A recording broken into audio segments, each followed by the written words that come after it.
Well, it came as a big surprise to many in the Mountain State. A West Virginian had a prominent role in the opening of the Republican National Convention last night. And it had everything to do with the nation's current health crisis. 13 News chief political reporter Mark Curtis has the story. Amy Ford, a nurse from Mingo County, was one of the primetime speakers on national TV for the first night of the Republican National Convention. While Democrats have criticized President Trump for what they feel was a slow response to coronavirus, Ford says he got it right.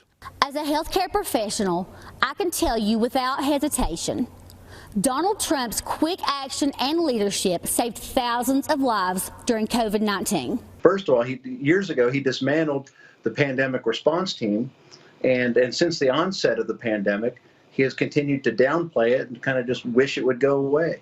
And the benefits. Nurse Amy Ford of Williamson first made headlines when she volunteered to go to a New York City hospital last spring to treat COVID-19 cases, and later did the same in San Antonio, Texas. And this March, when COVID-19 sent our country into crisis, I knew I had to help any way that I could. And despite his criticisms of President Trump's response, Delegate Pushkin has nothing but respect for Ford. We're all incredibly proud of Ms. Ford for rushing right to New York City at the epicenter of the pandemic and doing all the work she did. Ford has been a nurse in Mingo County 17 years, following in her mother's footsteps. COVID-19 is primarily a healthcare and economic issue, but more and more it is becoming a political issue over how it is dealt with, especially from now until Election Day. In Charleston, I'm Mark Curtis, 13 News, working for you.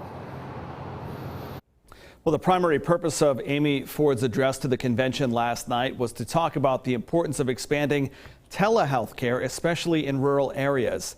And tune in to CBS News tonight at 10 for day 2 coverage of the Republican National Convention.